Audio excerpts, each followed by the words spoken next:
سردار حسن کے مخالف جس طرح آپ نے کہا، وہ اگر کانپنا تو شاید ایک ذرا ایگزیجریٹڈ ورڈ ہے، لیکن ان کے دل میں یہ ضرور تھا، کیونکہ ان کو یہ یقین تھا کہ سردار حسن اختر ہمیشہ حق کے ساتھ ہوگا، سردار حسن اختر ہمیشہ مظلوم کے ساتھ ہوگا، اور اس کے ساتھ اس عوام کی طاقت کھڑی ہوگی، اور عوام کی طاقت کو کوئی چیز نہیں روک سکتی۔ اور یہی فرق اور یہی کمی میں یہ سمجھتا ہوں کہ میرے اندر ہے، کہ میں اپنی عوام کے ساتھ تعلق، میں عوام کی موٹیویشن اس لیول تک نہیں رکھ سکا جہاں تک اس عوام کی ایکسپیکٹیشن میرے ساتھ تھی۔ اور انشاءاللہ میں بتا رہا ہوں کہ ایک وقت آئے گا کہ جب وقاص حسن کے نام سے بھی ان کے مخالف سوچیں گے کہ وقاص حسن بھی اسی طرح حق کے ساتھ کھڑا ہے، مظلوم کے ساتھ کھڑا ہے، اور ہر اس غریب کے ساتھ کھڑا ہے جس کے ساتھ کوئی نہیں کھڑا۔ قصور سے چودھری ہمارے افتخار کا سلام۔ ناظرین، آج ہم ضلعی صدر پاکستان مسلم لیگ کاف ضلع قصور اور سابقہ ایم پی اے سردار وقاص حسن موکل کے گھر پہنچے، جن کا تعلق ایک سیاسی گھرانے سے ہے۔ نہ صرف وقاص حسن موکل صاحب بلکہ ان کے والد حسن اختر موکل صاحب بھی صوبائی اسمبلی پنجاب میں نظر آتے رہے۔ وقاص حسن موکل صاحب آج ہمارے ساتھ موجود ہیں، ان سے ان کی ذاتی زندگی اور سیاسی زندگی کے بارے میں کرتے ہیں چند سوالات۔ سردار صاحب، صوبائی اسمبلی میں گزارے ہوئے دنوں اور اپنے گاؤں کی فضا میں گزارے ہوئے دنوں میں کیا فرق ہے؟ بسم اللہ الرحمن الرحیم۔ اسمبلی کا دن ایک فرض کا دن ہے، جس کے اندر آپ کے ذمے، آپ کے حلقے، آپ کے صوبے اور آپ کے ملک کی پہچان، اس کی ذمہ داری، اس کے عوام کی ذمہ داری آپ کے کندھوں کے اوپر ہے۔ جبکہ گاؤں کی زندگی ایک پرسکون زندگی ہے، امن کی زندگی ہے، اچھی فضا کی، ماحول کی زندگی ہے، اور کسی حد تک کیئر فری زندگی ہے۔ دونوں زندگیوں کی اپنی اپنی ایکسائٹمنٹ اور اپنے اپنے پلس پوائنٹس ہیں اور اپنے اپنے نیگیٹو پوائنٹس ہیں۔ ابتدائی تعلیم سے لے کر ماسٹر تک کی تعلیم کا سفر کیسا رہا اور کس ادارے سے سب سے زیادہ سیکھنے کو ملا؟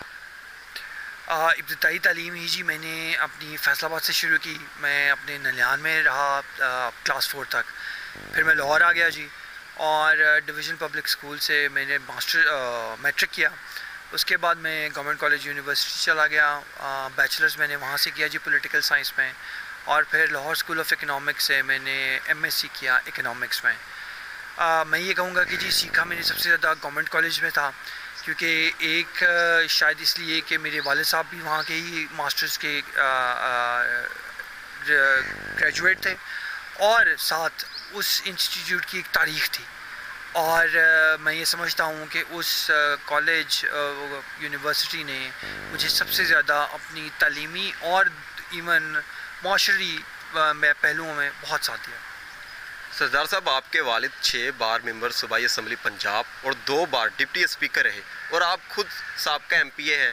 آپ کے خیال میں کون سے ایسے عوامل ہیں، کون سے ایسے ٹارگٹس ہیں جو آپ اپنے حلقے کی عوام کے لیے نہیں کر سکے؟ سر میں یہ دیکھوں گا کہ جی آپ کی بات بالکل ٹھیک ہے کہ میرے خیال میں میرا اس الیکشن میں وہ رزلٹ نہ لینا کا پیچھے سب سے بڑا کلیہ یہ تھا کہ میں اپنے والد صاحب کے بتائے ہوئے طریقے یا اختیار کیے ہوئے راستے سے ڈیویٹ کر رہا تھا، اور ان کا راستہ یا ان کا جو تعلق اپنی عوام کے ساتھ تھا وہ بہت گہرا تھا، جس کی اور اس پیار اور اس خلوص کی وجہ سے وہ مسلسل جیتے آئے۔ میں یہ سمجھتا ہوں کہ جی اس جگہ پہ میں نے بالکل وہ کمی دی، اور میں اپنی عوام کو، بلکہ سردار صاحب کی عوام کو وہ خلوص اور پیار نہ دے سکا۔ لیکن میں یہ سمجھتا ہوں کہ دانا انسان وہ ہے جو اپنی غلطیوں سے سیکھے، اور یہ تو میں نے مانا ہوا ہے کہ میں انشاءاللہ اپنی زندگی اس عوام کی خدمت کے لیے گزاروں گا۔ اب جو میں نے سبق حاصل کیا ہے اس پہ میں بالکل پیراور ہوں، اور آنے والے وقت میں انشاءاللہ بہتری ہوگی۔ آپ کے والد کے بارے میں مشہور ہے کہ ان کے مخالفین ان کے نام سے کامتے اور ڈرتے تھے۔ آپ بھی 2013 کے الیکشن میں ایم پی اے کا الیکشن جیت گئے۔ آپ کے خیال میں آپ کے اور آپ کے والد محترم کے اس تاثر میں کیا فرق ہے؟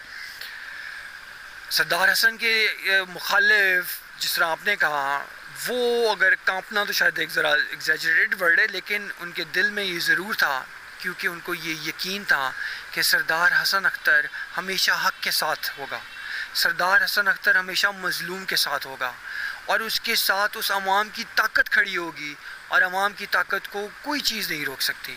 اور یہی فرق اور یہی کمی میں یہ سمجھتا ہوں کہ میرے اندر ہے کہ میں اپنی عوام کے ساتھ تعلق، میں عوام کی موٹیویشن اس لیول تک نہیں رکھ سکا جہاں تک اس عوام کی ایکسپیکٹیشن میرے ساتھ تھی. اور انشاءاللہ میں بتا رہا ہوں کہ ایک وقت آئے گا کہ جب وقاص حسن کے نام سے بھی ان کے مخالف سوچیں گے کہ وقاص حسن بھی اسی طرح حق کے ساتھ کھڑا ہے، مظلوم کے ساتھ کھڑا ہے، اور ہر اس غریب کے ساتھ کھڑا ہے جس کے ساتھ کوئی نہیں کھڑا. سردار صاحب 2013 میں پاکستان مسلم لیگ کاف کی سیٹ پر آپ نے ایم پی اے کے الیکشن لڑا اور ون کیا. آپ کے خیال میں وہ جیت کاف لیگ کی نظریاتی جیت تھی یا آپ کے والد محترم کی سیاست کے نظریے کی جیت تھی؟ دیکھیے جی، بات یہ ہے کہ پارٹی، کوئی بھی پارٹی ایک چھتری ہوتی ہے، اور جو بھی سیاسی کارکن ورکر اپنے آپ کو سیاسی میدان میں لانا چاہتا ہے اس کو پارٹی سپورٹ کی ضرورت ہوتی ہے. اور میں یہ سمجھتا ہوں کہ جی 2013 کی الیکشن کے اندر بہت سارے فیکٹرز انوالو تھے جس کی وجہ سے میں جیتا. اس کے اندر بالکل چودھری پرویز الہی صاحب کا نام آج بھی اچھے لفظوں میں لیا جاتا ہے، ان کی کریڈیبلٹی ہے، ان کی پولیٹیکل ایکیومنٹ کوئی لوگ تعریف کرتے ہیں. بالکل میں یہ سمجھتا ہوں کہ میری اس جیت کے اندر سردار حسن کا بھی نام تھا، کیونکہ میرا تو وہ پہلا الیکشن تھا. میرے لیے میری سپورٹ میں جو محرکات بھی تھے اس کے اندر میں سمجھتا ہوں کہ پارٹی بھی تھی، سردار حسن اختر موکل بھی تھے، اور ان کے وہ ساتھی بھی تھے کہ جنہوں نے ایک وقت اپنا سردار حسن صاحب کے ساتھ گزارا تھا. آپ اصل میں سیاسی حریف کسے سمجھتے ہیں؟ سیاسی حریف کسے کہتے ہیں؟ میں یہ سمجھتا ہوں جی کہ میرا سیاسی حریف ہر وہ شخص ہے جو اصول، قاعدے، قانون سے ہٹ کر اپنی بات یا اپنا اوپینین انفورس کرنا چاہتا ہو. اور اس کے اندر میں یہ سمجھتا ہوں کہ جی دیکھیں، ہر پولیٹیکل پارٹی اپنے اپنے ایجنڈے، اپنے اپنے منشور کے ساتھ آتی ہے، اور کوئی بھی پارٹی یہ بات نہیں کہتی کہ وہ اپنے مخالف کے ساتھ کس طرح سے پیش آئے گی. لیکن کیونکہ ہماری لوکل سیاست اس طرح کی ہے کہ یہاں پہ مخالفتیں، یہاں پہ معاملات کے اندر پریفرنسز آ ہی جاتی ہیں. میں یہ سمجھتا ہوں کہ جی اگر میں ان پیرامیٹرز کے اوپر اصولی طور پہ کھڑا رہوں گا تو یہ ایک ٹھیک عمل ہوئے گا. اور اس کے اندر میری بنیادی جو فنڈامنٹلز ہیں وہ یہی ہیں کہ میں نے حق کے ساتھ کھڑے ہونا ہے، میں نے اصول کے ساتھ کھڑے ہونا ہے، قانون کے ساتھ کھڑے ہونا ہے، اور حق کی بات کرنی ہے اور سچ کے ساتھ رہنا ہے. کوئی ایک سیاسی شخصیت جسے آپ اپنا آئیڈیل سمجھتے ہو؟ میرے خیال میں جی اگر پاکستان کی سیاست کے اسپیکٹرم میں دیکھا جائے تو ذوالفقار علی بھٹو ایک بہت اچھے لیڈر تھے، اور ان کی اچھائی یا ان کی لیڈرشپ کوالٹیز کو میں اس طرح سے مانتا ہوں کہ انہوں نے اس وقت کی عوام کو جس طرح سے موبلائز کیا، جس طرح سے انہوں نے اس عوام کو یہ دکھایا کہ اگر ہم اکٹھے ہو کے محنت کریں، پاکستان کی بہتری کے لیے کریں تو ہم بہت کچھ اچیو کر سکتے ہیں. میں یہ سمجھتا ہوں کہ جی وہ لیڈر جو عوام کے دل تک پہنچ سکے وہ ایک اچھا لیڈر ہے. موکل خاندان ضلع قصور کی تاریخ کا ایک بڑا سیاسی خاندان ہے. آخر کیا وجہ ہے کہ ایک نام ہونے کے باوجود اس علاقے میں کوئی خاطر خواہ ڈیولپمنٹ نہ ہو سکے؟ دیکھیں، بات یہ ہے کہ جی علاقے کی ڈیولپمنٹ اور خاندان دو الگ الگ چیزیں ہیں. یہ بات بالکل ٹھیک ہے کہ شاید ہم پچھلے 200-300 سالوں سے یہاں پہ رہ رہے ہیں، اس لیے یہ ہمارے آباء و اجداد کا گھر ہے. جہاں تک ڈیولپمنٹ کا تعلق ہے، دیکھیں اس کے اندر اس وقت کے تناظر کو دیکھا جائے، آپ کو پتہ ہے کہ 2003 سے پہلے تک کوئی اسمبلی اپنا ٹینیور پورا ہی نہیں کر سکی. اب جب اتنی زیادہ انسرٹنٹی ہو اور جب کہ اتنا دور دراز کا علاقہ ہو، کیونکہ ہمیشہ سے آپ یہ دیکھیں کہ ترقی شہروں میں زیادہ کی گئی ہے. اب حالانکہ یہ ان قانون ساز یا ان وقت کے لیڈران کی سوچ ہونی چاہیے کہ دیہی علاقوں کو بھی اتنا ہی سپورٹ کیا جائے جتنا کہ شہری علاقوں کا کیا جائے. اس وجہ سے اوورآل گورنمنٹ کی پرائورٹی میں دیہاتی علاقے، اور ہم کیونکہ اسپیشلی ہیں بھی بالکل بارڈر کے ساتھ اور دریا بھی ہمارے پاس ہے، اس لیے ہماری ایکسیس، ہماری اکنامک شاید امپورٹنس اتنی نہیں ہے جتنی شیخو پورے کی ہو، لاہور کی ہو یا ایون کنگرپور کی ہو. اس لیے بہت ساری چیزوں میں، لیکن میں یہ سمجھتا ہوں کہ جی دیکھیں ہمارے ہی صوبے میں ابھی بھی بہت ساری ایسی جگہیں ہیں جہاں پہ پینے کا صاف پانی نہیں ہے، اسکول کا کانسیپٹ نہیں ہے، ہسپتال ایک خیال ہے. اس کانٹیکس میں یہ سمجھتا ہوں کہ جی ہمارے پاس اللہ کا شکر ہے کہ بہت زیادہ اپرچونیٹیز ہیں. ہاں زیادہ بہتر بالکل ہو سکتی تھی اور ہونی چاہیے بھی تھی، لیکن یہی بات ہے کہ جی اب ہم پیچھے کو دیکھ سکتے ہیں یا ہم اپنے مستقبل کو دیکھ سکتے ہیں. سردار صاحب 1937 کی تعمیر کردہ اس عمارت، اس حویلی کے بارے میں کچھ بتا دیں. اصل میں جی موکل گاؤں اوریجنلی یہاں سے تقریباً 4 کلومیٹر ٹورڈز بارڈر تھا، اور 1950s میں سیلاب آیا، اور اس سیلاب کے آنے کی وجہ سے یہ سارے کا سارا گاؤں شفٹ ادھر ہوا۔ تو جب یہ یہاں پہ شفٹ ہوا تو میرے دادا سردار محمد اسلم موکل صاحب نے اس جگہ پہ اس مطلب گھر کی کنسٹرکشن کی۔ تو شاید آئی گیس اس وقت کے زمانے کا ٹرینڈ تھا کہ جس وقت عمارت بنتی ہوگی اس کے اوپر لکھ دیا جاتا ہوگا کہ یہ اس وقت کی ہے۔ سو بیسک اس کا یہی بیک گراؤنڈ ہے، اور اس وقت سے جی اب پھر یہی موکل ہے۔ سردار صاحب، دیکھا جاتا ہے کہ بڑے بڑے سیاسی خاندان اور جاگیردار اپنے علاقوں میں اسکول نہیں بننے دیتے، کیا آپ کے علاقے میں بھی کچھ ایسا سسٹم ہے؟ سر اللہ کا شکر ہے کہ میں اس کو بڑے فخر سے کہہ سکتا ہوں کہ شاید آس پاس کی، اب تو ڈیفینیٹلی ہو گیا ہوگا، لیکن کسی وقت موکل ہی وہ واحد گاؤں تھا جہاں پہ نہ صرف بچوں کا بلکہ بچیوں کا بھی ہائی اسکول تھا، اور آج بھی آلموسٹ 1000 کے قریب یہاں پہ ہائی اسکول میں بچیاں ہیں، اور تقریباً 1200 کے قریب بچے ہیں، اور ہمارے پاس ہسپتال بھی ہے۔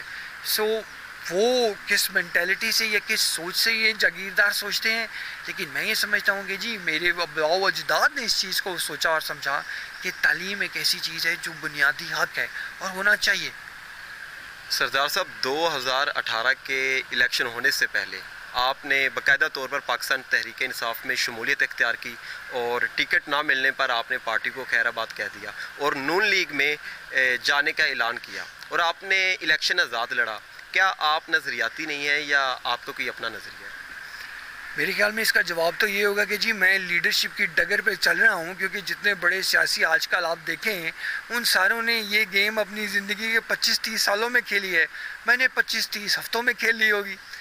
تو سوال آپ کا جی ٹھیک ہے کہ میں کیا نظریاتی ہوں یا کیا میں اپرچونسٹ ہوں، تو بات یہ ہے جی کہ دیکھیں میرے پرسپیکٹیو سے میں اس بات کا ذمہ دار ہوں کہ میں نے جو فرض اپنے اوپر لگایا ہے کہ میں نے اس علاقے کی نمائندگی کرنی ہے، اس علاقے کی عوام کی بہتری کرنی ہے، اور اس کے لیے مجھے سیاست میں آنا ہے۔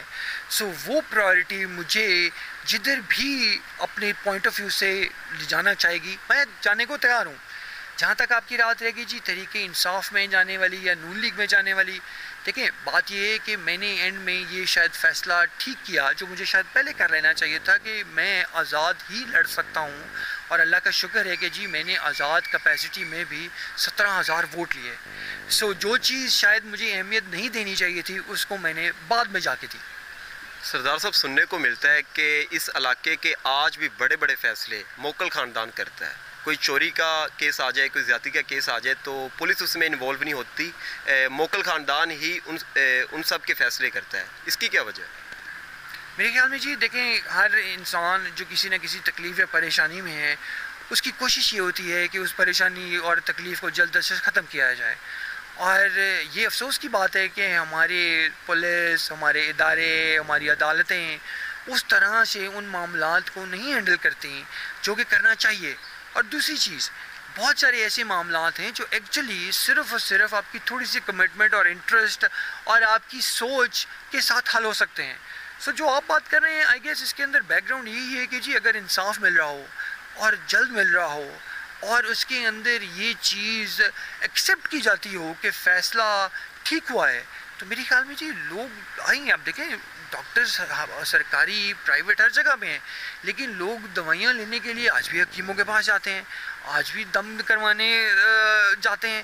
سو بات یہ ہے کہ لوگوں کو اپنی پریشانی کا حل جہاں سے ملے گا وہ لیں گے۔ سو اگر یہ والی بات جو آپ کر رہے ہیں تو اگر یہ ہے اور میں مانتا ہوں تو اس میں یہ سمجھوں گا کہ ہمارے لیے یہ قابل فخر بات ہے کہ ہم شاید وہ چیز جو مسنگ ہے وہ لوگوں کو پرووائڈ کر رہے ہیں۔ آپ کا کہنا ہے کہ ہمارے سرکاری ادارے اور عدالتی جو نظام ہے وہ فیصلے جلدی نہیں کرتے، آج بھی گاؤں دیہاتوں میں سرپنچ ہی فیصلے جلدی کرتے ہیں، آپ کا یہ کہنا ہے؟ ہاں جی بالکل بالکل ٹھیک کہہ رہا ہوں۔ اور دیکھ لینا جی آپ کس طرح سے یہ مجھے کہہ سکتے ہیں کہ آپ عدالت میں آج جائیں اور اگلے 1 2 3 4 دن، ہفتے، 10 دن، 15 دن میں آپ کو اس کا فیصلہ مل جائے گا؟ نہیں ملے گا۔ اگر مل جائے گا تو بڑی اچھی بات ہے، پھر میں غلط کہہ رہا ہوں، لیکن بات یہی ہے کہ جس چیز کا فیصلہ کسی بھی جگہ پہ ذمہ داران بیٹھ کے، گھر کے اندر بھی معاملات اگر ہوتے ہیں تو گھر کے بڑے بیٹھ کے معاملات حل کر سکتے ہیں۔ اگر میں یہ سمجھتا ہوں کہ جی میرے گاؤں کے رہنے والے یا آس پاس کے گاؤں کے رہنے والے میرے لیے میرے فیملی ممبرز ہیں، اور جو کہ فیکٹ ہے کہ وہ ہیں، تو اگر میں ان کے لیے ان کا بڑا ہو کے کر سکتا ہوں تو مجھے کرنا چاہیے، یہ میری ذمہ آپ داری ہے۔ کے خیال میں ہمارا عدالتی نظام کیسا ہونا چاہیے؟ بہتر ہونا چاہیے جی، بہت بہتر ہونا چاہیے، کیونکہ دیکھیں بات یہ ہے کہ جی یہ ایک کہاوت ہے کہ justice delayed is justice denied. تو بات بالکل ٹھیک ہے کہ اگر مجھے مسئلہ آج ہوا ہے، میری چوری آج ہوئی ہے، میرے سے میرے پیسے یا میرا بٹوا آج چھین لیا گیا ہے، تو مجھے 6 مہینے بعد وہ اگر ملے گا تو وہ 6 مہینے تو میں نے تکلیف میں گزارے نا۔ بالکل میں اس بات کو کہوں گا کہ جی، اور انڈورس کروں گا کہ ہمارا جسٹس سسٹم، ہمارا پولیس کا سسٹم، ہمارا گورنمنٹ کے جو ادارے خصوصی طور پہ لوگوں کے ساتھ ڈائریکٹ انٹریکشن میں ہیں، ان کا حالات یا ان کے معاملات بہت بہتر ہونے چاہیے۔